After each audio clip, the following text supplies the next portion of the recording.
Olá pessoal, Eduardo Guimarães aqui de novo, hoje para um podcast especial com o nosso amigo Toninho Muricy, técnico de som direto. O que mais, Isso. Toninho? Rapaz, hoje em dia a gente faz de tudo um pouco, né? Ou seja, profissionalmente eu sou um técnico de som direto, mas eu tenho...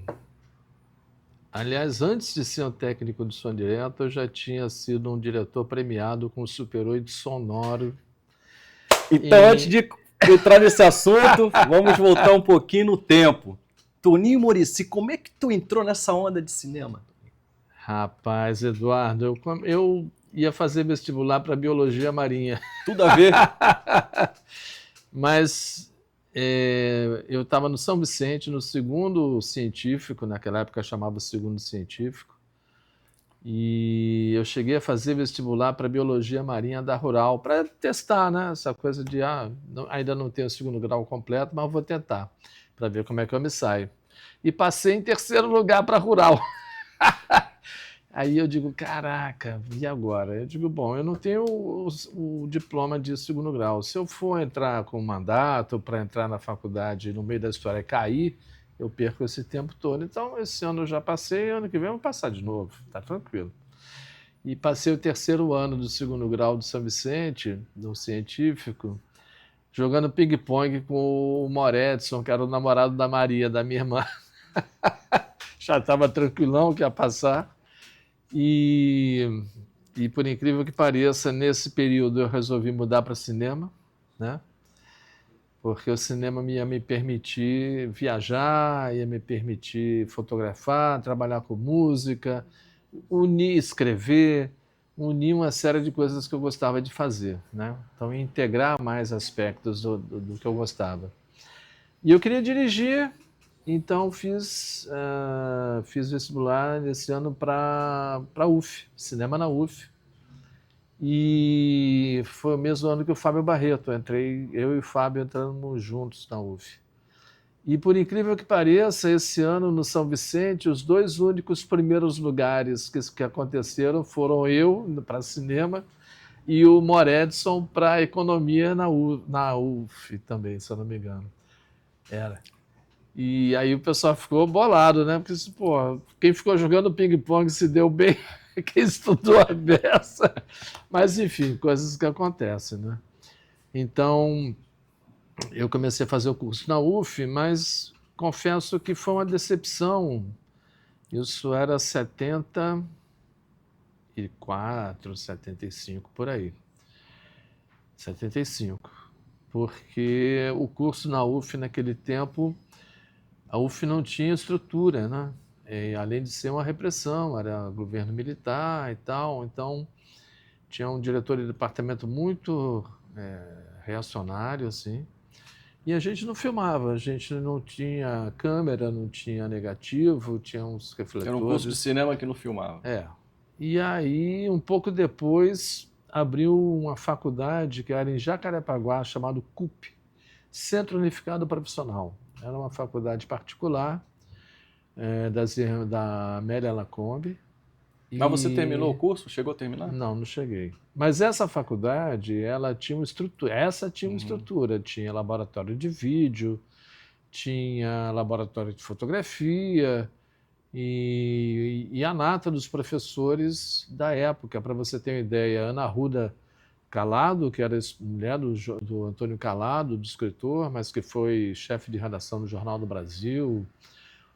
Hugo Denizar, que era um fotógrafo já falecido, mas um grande fotógrafo. O Jorge Pontual, que está na Globo News hoje, era nosso professor. Tinha professores de mercado, Armando Strozenberg, Sérgio Santeiro. Então, eu saí da UF e fui para essa faculdade. E foi uma experiência espetacular, porque eu caí nessa faculdade já tinha um laboratório de televisão que fazia um telejornal, tinha uma unidade portátil de vídeo, que era com a fita Matic? Não, isso era pré-Matic, era uma fita de uma polegada né? Redonda. E a gente saía carregando aquele gravador com a câmera. E para editar, editava no dedo, assim, plum! Né? 2 gravadores rolando, achava o tempo, quando chegava na hora do corte, você cortava É artesanal o negócio, né? Mas foi uma escola, né? Mas assim, eu nunca cheguei a me formar, na verdade, porque eu comecei a trabalhar como técnico de som, né? Em paralelo a isso tudo que foi acontecendo. Mas como é que você entrou, né, para o mercado de cinema? Você estava fazendo curso de cinema na UF, o curso não ensinava o chão da fábrica, não ensinava o set de verdade. Isso. Você não tinha nada ali, era só teoria, né? Mas você já estava trabalhando no cinema? Não. E como é que você entrou eu fui aí começar a trabalhar com o cinema.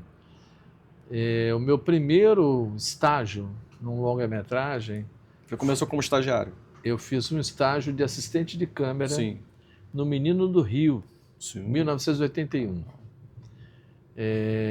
E foi um estágio impactante, porque carregava muito equipamento, muita mala, era uma BL1 da Embrafilme, e era uma Kombi de malas, e um set tenso também. Enfim, a gente é novo também, não cai no set, você fica até perdido, né? Pela dinâmica das coisas que estão acontecendo. E então foi muito estressante. Eu acabei ficando doente, eu não terminei o filme. E quem me cobriu foi o Toca Seabra, que depois virou fotógrafo. E eu fui video assist e fui loader, né, nesse filme. Diz o Jacques Chouich que eu fui o primeiro video assist do cinema, mas na época... Era fósforo verde, aquela... Era VHS, era... A gente gravava no VHS. Ninguém falou nada na época, então eu não acredito... Eu acho que se eu fosse o primeiro, alguém teria dito, né, que eu era o primeiro, né? Mas enfim. Fomos dos primeiros, vamos dizer. Fomos dos primeiros. E daí a gente também... Foi um momento em que foi muito estressante essa experiência. Então, eu meio que desisti de cinema um tempo. Voltei para fotografia, que eu fazia fotografia still. Eu fotografia para o Cruzeiro, na última etapa do Cruzeiro, fotografia para o Jornal de Bairro, Jornal de Ipanema. A capa do primeiro programa de governo do PT ao Rio de Janeiro, em 82, é uma foto minha de um comício do Lula na Cinelândia.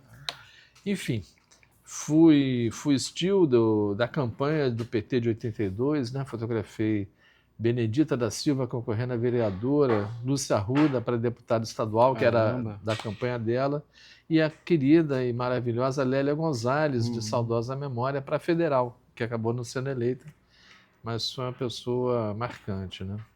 Enfim, no final da campanha, durante esse período, a minha irmã, a Maria, que também trabalha com áudio e cinema, mas ela é editora de som, ela era aluna da PUC do Silvio Tendler.